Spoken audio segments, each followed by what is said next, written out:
trophies galore, and surprises in store. The Lucy Bronze chair, Robbie Savage's hair, Cantona's chest, and the coat of George Best. Stay tuned, I'll show you the rest. We're here in the middle of Manchester at the National Football Museum.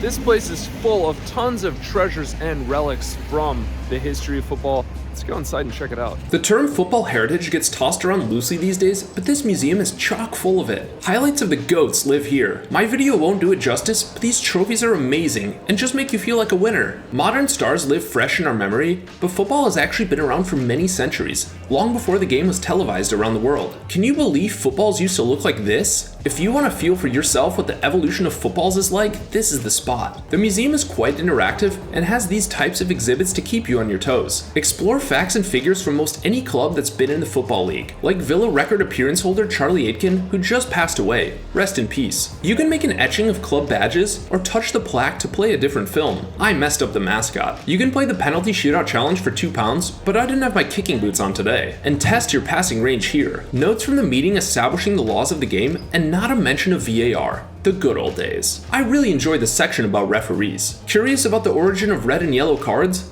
Look no further. An interactive edition of You Are the Referee, similar to the comic strips, allows you to choose what you think is the correct refereeing decision based on scenarios that actually happened in real life. There's a good amount of history about the women's game too. Right when you walk in, you'll find an incredible mixed media piece featuring Mary Earps with a net made from panini stickers from the 2023 Women's World Cup. It's complete with this 23 in England flag. Who's the first player that you see? For me, it was Rachel Daly. A wartime ad. It's really interesting because when the men were away during World War I, the women's game really took off. Lily Parr was the first women's football superstar, and Dick Kerr ladies were incredibly dominant. I'm gonna have to make a video about them. It's ridiculous that the FA banned women's football in 1921 and called it completely unsuitable for ladies. This is why it's important to support the women's game however you can. Lucy Bronze is a legend, and I love this chair. I do like how the museum mentions being about all levels of football, not just the elite men's game which dominates media coverage, featuring some powerful pieces that document the discrimination that hopefully will become a thing of the past. Justin Fashanu was punished for his harmless choices off the pitch. Harry Kane's signed One Love armband, cool train map showing all the games in London, somehow Fulham played twice? Old Villa program, and a Villa radio. Robbie Earl, some hooligan weapons, honestly quite scary, but also more positive exhibits on fan culture,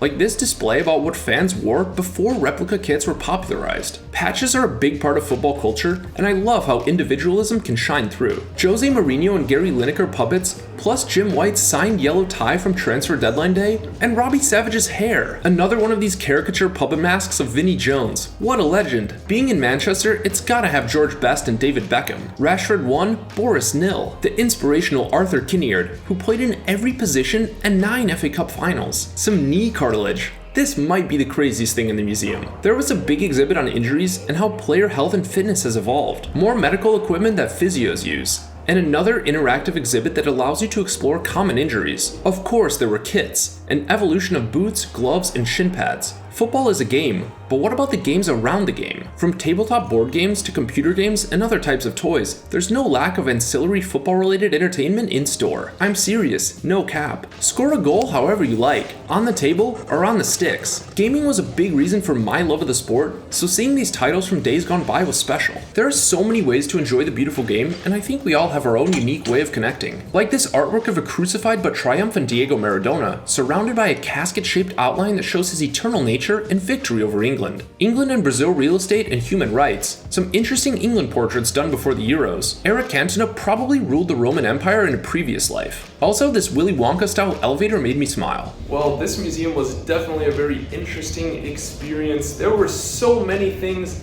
I've seen that I've never seen before, and some of the things that I expected to see were also very much worth a visit. Don't miss the gift shop if you need a souvenir. Soccer stars, scarves, stadium placards, hordes of signed hero shirts, keychains, toys, puzzles and beanie babies, and much more. Artwork of famous grounds. Low-key was tempted to get a mini Champions League trophy, but it was well over 100 quid. That was the National Football Museum. I would highly recommend it.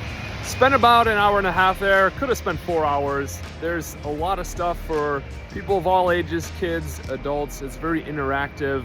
And some really cool stuff, so check it out. Your ticket is also valid for a year from your purchase date, so if you're local, that's another reason to return. Have you ever been to this museum? What stood out to you? Let me know in the comments.